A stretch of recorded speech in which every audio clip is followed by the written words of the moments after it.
बचन भाव जी महाराज भाग पहला, बचन नंबर 27। इलाहाबाद 10 नवंबर सन 1931। संतों की दिवाली।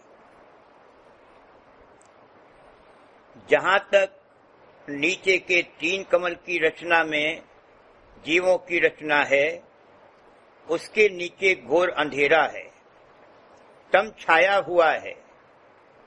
चैतन्य यानी प्रकाश वहां भी है, मगर वो सिर्फ सतह कायम रखने का काम देता है। 3 कमलों में रचना की कार्रवाई होती है। नीचे के 3 चक्रों में, तलहटी में तो बहुत ही छितरी हुई रचना है, तारीकी ज्यादा है।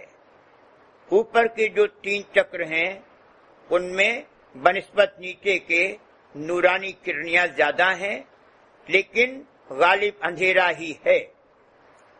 यहां भी रचना कायम रखने के लिए जितनी चैतन्यता की जरूरत है, उसी कदर चैतन्य आता है। ज्यादा चैतन्य की बर्दाश्ती न होगी और न वह नजर आवेगा। इन 3 कमलों में मनुष्य की गति है तो ये 6 अंधेरा पाक। फर्क सिर्फ इतना है कि नीचे के 3 चक्रों में घोर अंधेरा है और अंधेरे पाक का पहला आधा हिस्सा है। ऊपर के 3 कमलों में भी अंधेरा है, लेकिन वो अंधेरे पाक का दूसरा आधा हिस्सा है और उसकी चोटी पर चांद के दर्शन की आशा हो जाती है और वहां पहुंचने पर झिलमिल दर्शन होते हैं। यह गोया प्रथम दीपावली यानी दीप बालना है। ज्योत के जगमग दर्शन सहज जल कमल में होंगे।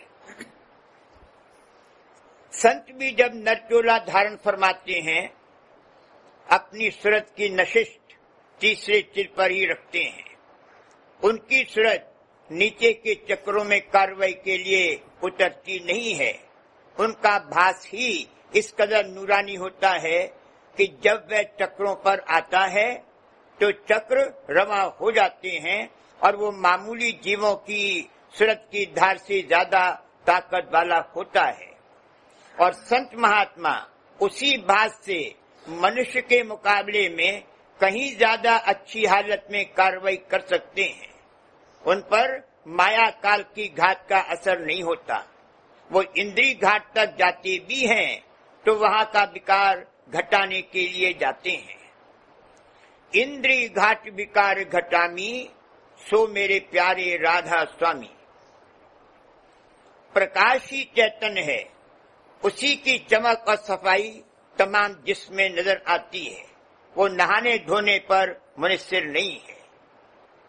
अगर सूरत शरीर से निकल जावे तो जिस्म में इस कदर ताफुन पैदा हो कि 1000 साबुन से धोने पर भी वो नशा न जावे।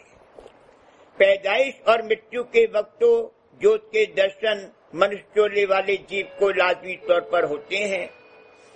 ये कायदा ही है कि बिना ज्योति के दर्शन के मनुष्य चोला नहीं मिल सकता।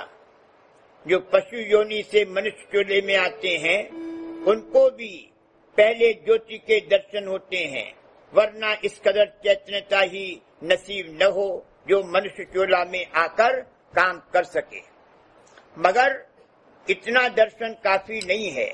आवागमन की डोरी बदस्तूर कायम है और अंधकार से भी छुटकारा नहीं।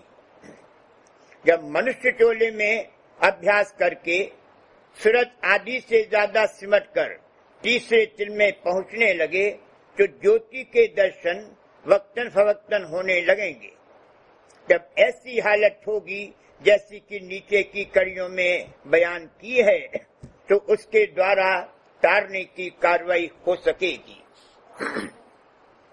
अन्न धन और संतान भोग रस, जगत भोग और मिला जोग रस, पर कृपा सतगुरु अस रही, मोहन व्यापे जग नहीं फंसई।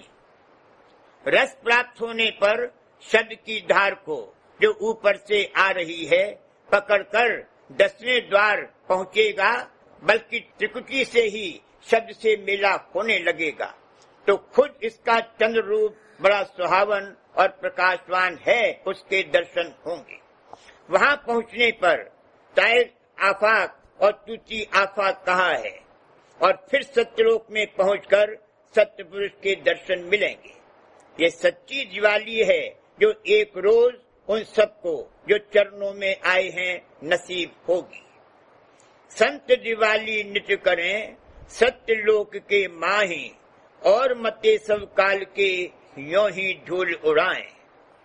नीचे आकर चैतन्य के जर्रे जर्रे और रेजे रेजे हो गए हैं, वे धूल से मुशाहबत रखते हैं।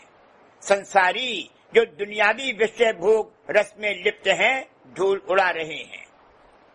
फरमाया है कि हंसों का प्रकाश 12-12 सूरज के बराबर है और हंसनियों का 4 सूरज के बराबर। सत्यलोक में जहाँ पूर्ण युगल अवस्था है और मर्द औरत का कोई भेद नहीं है, पूरे 16 सूर्यों का प्रकाश है।